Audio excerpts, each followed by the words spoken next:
Le prince Harry réussira-t-il à se faire pardonner un jour, citant Eklan? Elle en vit bien sûr. La réponse pour l'heure est catégorique, c'est non.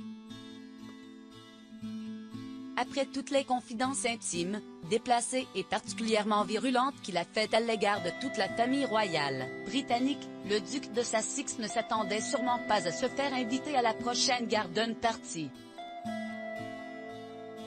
Il y a d'ailleurs des chances pour que son invitation au couronnement de Charles III, son propre père, finisse à la poubelle.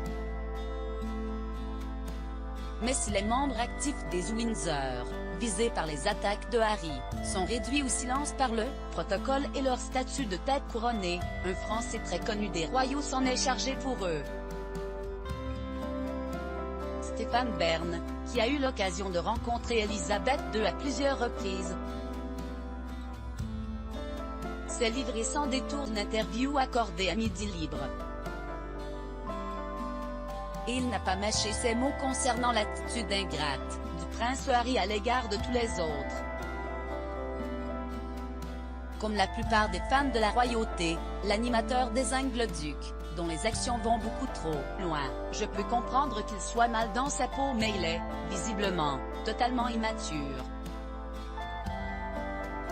Le fait de raconter ses expériences de cocaïne, ses beuveries, ses premières amours avec une femme plus âgée, bourrée derrière un pub, de laver son linge sale en dehors de la buanderie du palais, tout cela donne un spectacle un peu pathétique et pitoyable.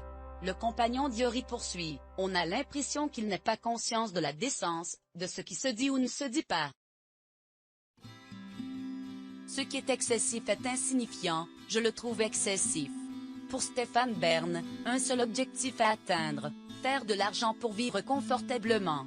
Le prince Harry a quitté le pays à cause de la presse qui le harcelait et passe son temps à donner des interviews. Il a voulu s'affranchir de son passé royal, alors pourquoi nous replonger dedans? Il ne sait donc que vendre son passé? On a quitté les affaires royales pour entrer dans le star system? Il y a un côté disgracieux à vouloir faire commerce ainsi à répétition de ce qu'on a vécu. L'institution est plus forte que tout.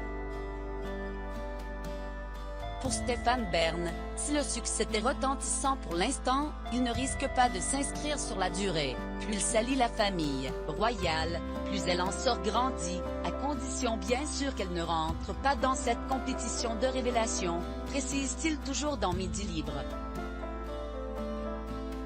L'institution est plus forte que tout.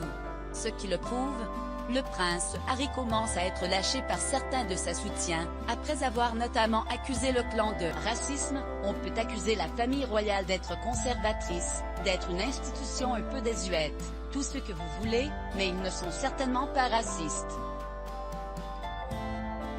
La famille de Mandela, que la reine avait soutenue, s'est d'ailleurs désolidarisée de lui. Notre petit doigt nous dit qu'elle ne va pas être la seule.